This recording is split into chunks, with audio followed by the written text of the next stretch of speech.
And welcome back, everyone. Welcome back to the semi-finals of ESL Open Cup Americas number 205. And we have a banger of a series here. The Europe versus Korean matches continue as spawning is in the bottom right hand corner of Site Delta. We have the South Korean Zerg player, the Red Zerg, representing CranKy Gaming. It is Dark. And spawning in the top left, we have as opponent, we have the Danish Protoss, the best Protoss in all of Europe, representing Storm Gaming. It is MaxPax.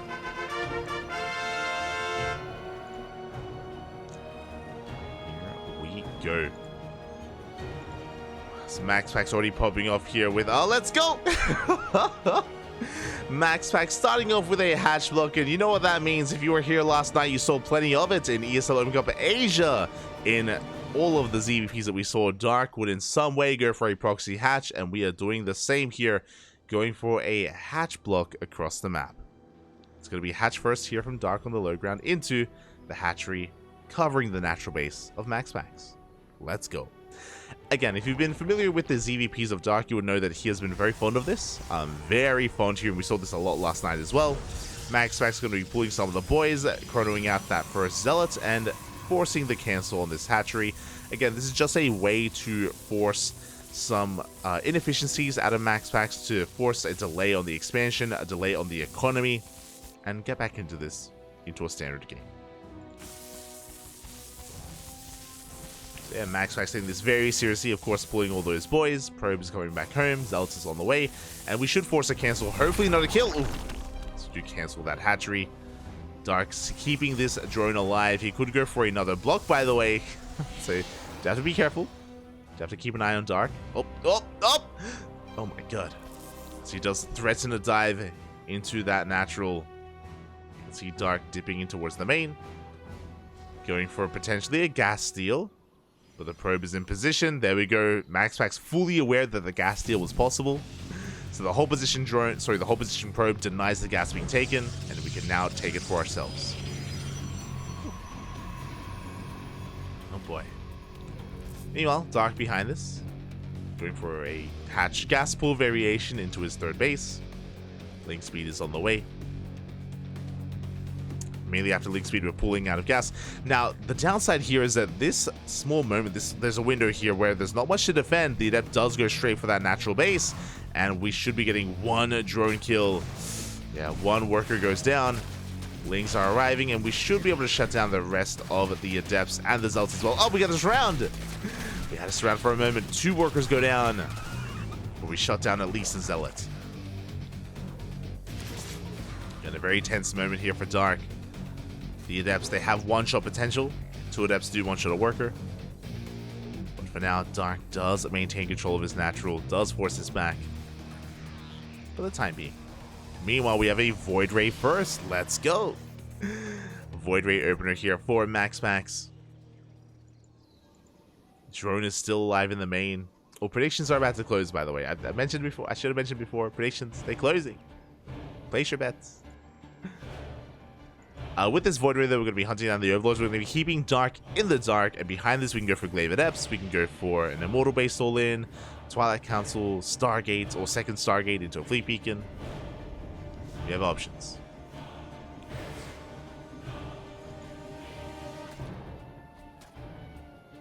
I can't believe this drone is still alive. Finally, it gets hunted down. Overlord as well. And there it is, Twilight Council before third base. A very aggressive variation here. It's going to be Glaive Adepts. We have a Gateway Explosion, 3 gates for the time being. We should be seeing a 4th Gateway soon, alongside the Twilight Council. Again, no Forge. This should be Glaive Adepts, but we'll see if we go in a different direction. On top of that, as the Links have arrived, they should be shutting down this probe. No Robo. This is without a Robo, should be just warping in Adepts, walking across the map. Void Ray does wander into the natural, but that's a bit of an overextension. One more. Oh my god, one shot away from going down. The Void Ray does escape. Barely. Barely does make it out. There it is. Glaives is in production, as we mentioned before. We did not throw down a 4th gateway, so this is a very economic variation. MaxPax, of course, is being aggressive, true. And there it is. There, I was like, there should be a 4th gateway. 4th gateway is on the way. But without the robo, it means we have extra resources to spend on this third. Straight to the third base, straight into the follow-up. The next step, essentially. Adepts are going to be harassing, but the Adepts, they're not designed to end the game. They're designed to cripple the economy and allow MaxPax to get into a better economy, to get into Blink, +1, Immortal production afterwards. Here we go. Void Ray is moving out. There's that Forge we were talking about for +1. Again, for that next step.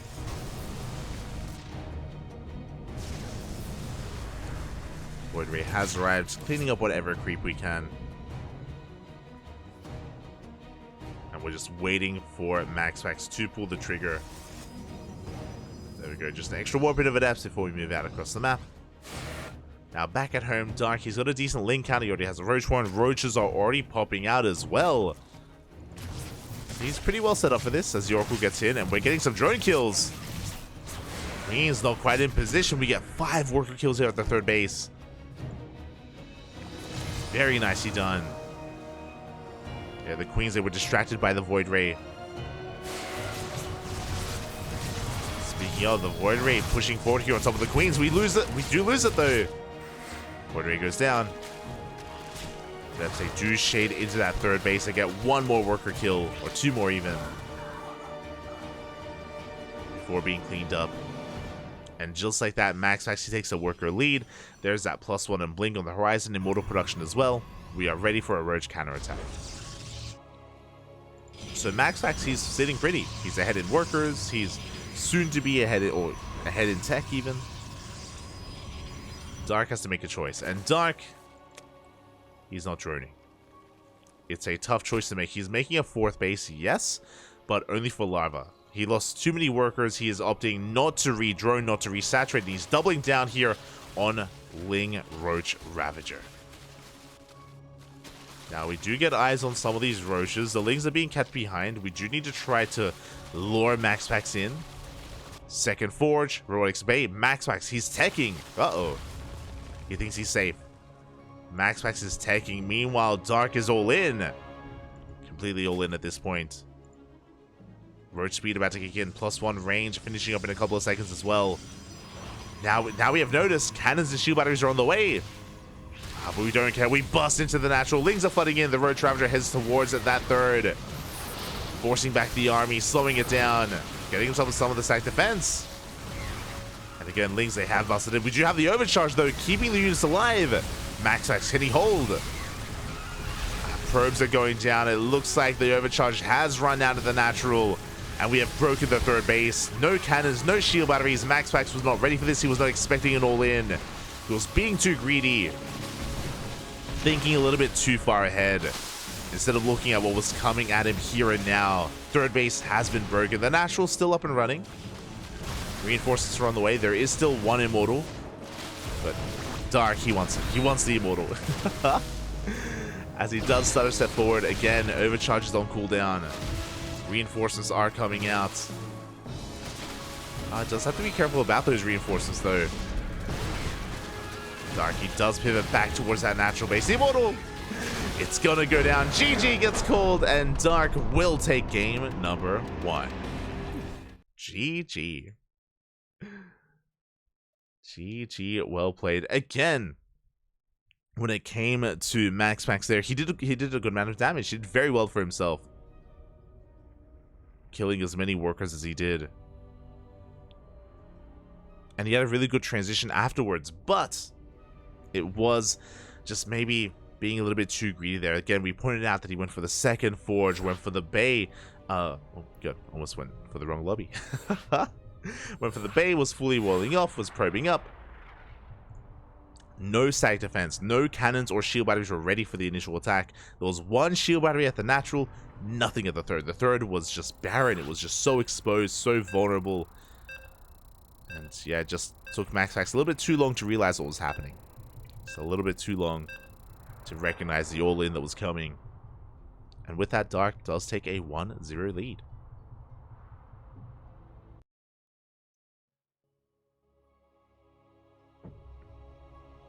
Here we go.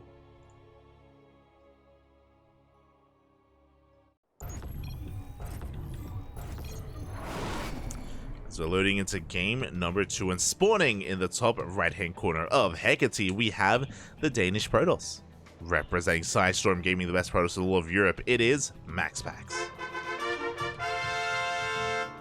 And spawning.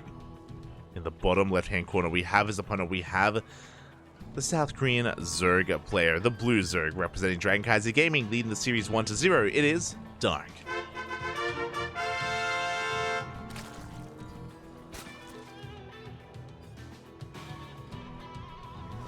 Go. Stark does have that 1-0 lead here. One more win is all he needs to advance on to the grand finals. But last game was also a very unique game. Remember, MaxPax, he went for a Void Ray opener into Glaive Adepts into a third base. Was quite aggressive and quite in the face of Dark there. But I can't imagine he's going to do that again, as Dark this time is going to be able to expand here at his natural location. This is something very unique to Dark. I don't know if you saw, but he was hiding the drone. He was hiding the drone here towards the north, waiting for the probe to slip into the main base. And he was able to expand on location. Meanwhile, we're going for a hatch first into a hatch block once again. We're trying to. MaxPax does have a probe on the low ground. Up! And he is in position. Dark, he misses the hatchery. Ay, ay, ay. So close yet so far, which means this is a delayed spawning pool. But he gets the gas steal. Gets the gas steal in the main base. But again, this spawning pool was delayed because we were banking up resources to go for the hatchery. So slight delay here for Dark. As MaxPax this time is able to get his natural up and running. Here we go.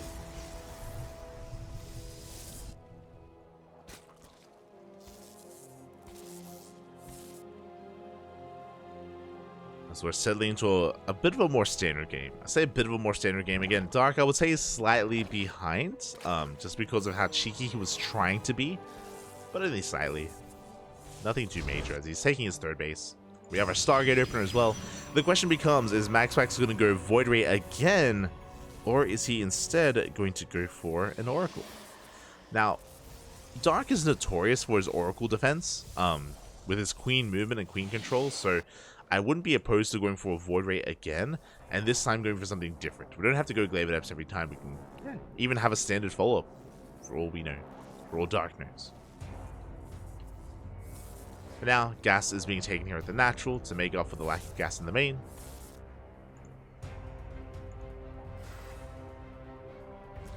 A couple of Lings are in production to defend against the Adepts that are moving out. And Dark is coming in for a scout. Again, he hasn't seen anything yet. And, it is not a Void Ray first. We're going for a Phoenix instead. It is going to be a Phoenix opener. This has fallen out of fashion. It's been a while. Been a while since we've seen Phoenix-based openers. It was spotted and confirmed by Dark. Dark has plenty of practice against this. Hero did popularize this at the start of the year, going for one Phoenix, then into Oracles, and then the Phoenix can dive in, pick up a Queen, and then the Oracles can go ham in the mineral line. That's typically what we want to be going for here.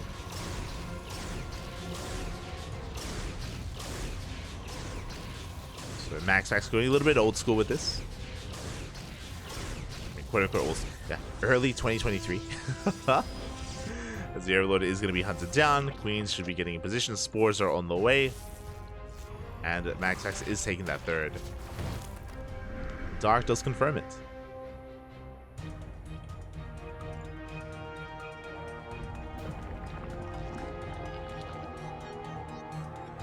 But yeah, the addition of this Phoenix does mean that this Oracle Harass has more attacking power here, is a bigger threat.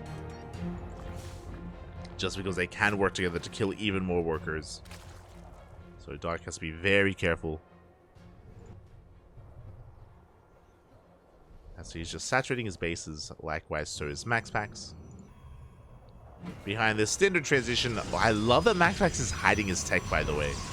Throwing down his Pilot Council and his Forge in the natural, not in the main. It's a standard transition, but it is a hidden transition. As there it is, we pick up a Queen. Queen is lifted, we get 2 worker kills, but not much else. Thankfully, we're able to pull back in time, and we had a second Queen in position. So, not a bad pickoff. Here we go. MaxPax arriving with the depths as well.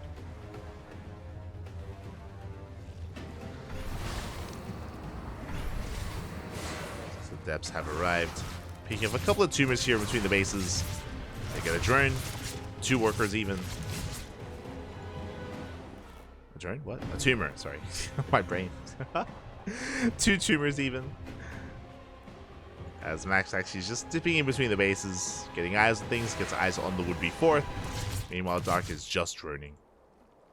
Just droning on up. Eventually, this should lead towards a Roach Warren, but that is a Baneling Nest instead. Interesting choice. This looks like Dark wants to go into Hydras. It could also lead into Mutas, but I'm going to be assuming it's going to be Lingbane Hydra here from Dark, which does do very well here against Blink Stalker-based compositions. So Dark, he's reading this well. You know, he's assuming that his opponent isn't really going to be investing into Glaive Adepts or Charge Lots or anything like that. Going into Blink Stalkers. Blair is about to finish up, and we should be heading towards those Hydras. Okay, so Spire is still on the table, true, but we'll see. As things, they do head into the mineral line, and we are out of position. Probes are going down. Ay, ay, ay. The Adepts, they do go for a big counterattack, but alas, there are Lings back at home as well, and they will be cleaned up. The Adepts go down. 4 dead probes. Again, MaxPax, he was getting ready to push in on the left-hand side, and he wasn't able to, as he does pull back home. Infestation Bit is on the way for a Hive Tech. With access to Hive Tech, it means that it isn't just going to be Hydras. We could go into Lunkers as well. So Lings are going to be threatening a dive. Actually, no, it's been a while. I know I'm putting a lot of emphasis on like Hydras and potentially Lurkers, but because there's no Hydra left and we should be working towards a Hive, there is a big chance here. I haven't seen Dark do this in a long time. Last season was the last time. On Ancient Cistern, he would do it on Altitude as well. This could be pure Ling into Hive into Ultra. Ling Bane into Ultra here against Protoss. It's something that Dark used to do a lot on Ancient Cistern last map pool, just because of how large it was. And Hecate is similar in that sense. There it is. Ooh, a couple of these Stalkers are going down, and meanwhile at the same time, mass Ling harass here towards the right hand side. We do not get in though. Good positioning out of MaxPax. But here, the goal essentially is Dark amasses pure Ling Bane, and he keeps the Protoss on the back foot, keeps them busy while Dark takes up. And yeah, I'm pretty sure this is Ultras. Let's go. I haven't seen Dark do this in the new map pool, I'll be honest. I haven't seen him do this in a long time. Here we go, Ling Bane gonna be rolling on in. We're gonna be shutting down this base. The third, there's only a handful of units here. Shield battery is not done. A cannon gets shut down. There are a lot of Stalkers running in though. Looks like we will force back the Ling Bane. Oh, never mind. We commit. We just commit. The Lings, they come in for a surround as well. Stalkers, they're getting picked off one after the other. Far too many Stalker kills. Adrenal is on the way.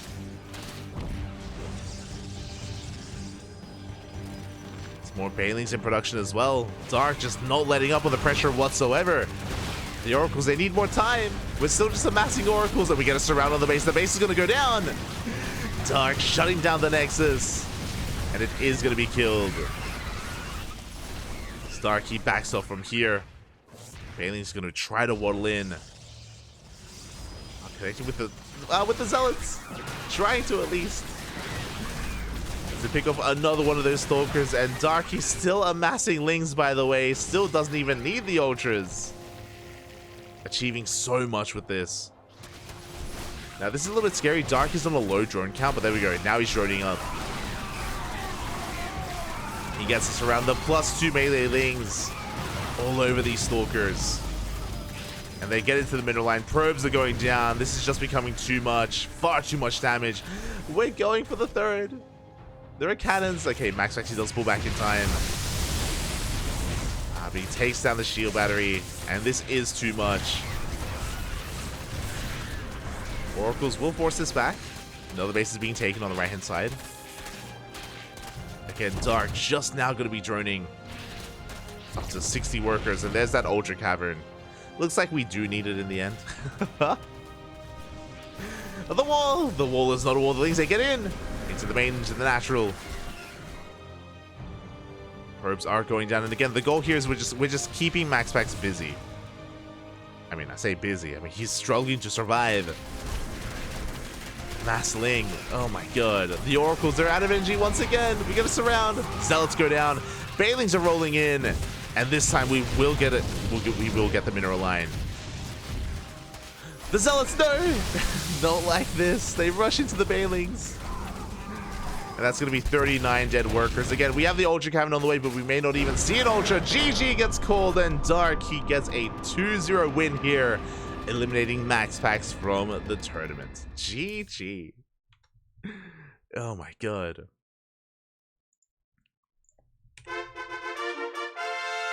GG, well played. That wasn't even Dark's final form. Again, he still had the Ultra Cavern on the way, but because he was finding so much success, because he was dealing so much damage with the Lings, he stayed on it. He stuck to the Lingbane because it was just so successful for Dark. He's like, you know what? I didn't even need to invest into my later tech. I'll just stick with the Lingbane for now. And then once MaxPax started holding a little bit, then it's like, okay, I'll back off. I'll make some drones. I'll throw down the Ultra Cavern, but still just snowballed out of control. GG, well played. Dark advancing on to the grand finals.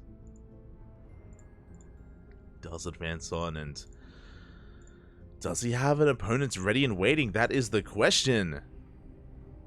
As it looks like we have the lower semifinals underway. Oh my god, a bit of an upset here. Exclamation mark B in the chat if you guys want to have a look at the bracket yourselves.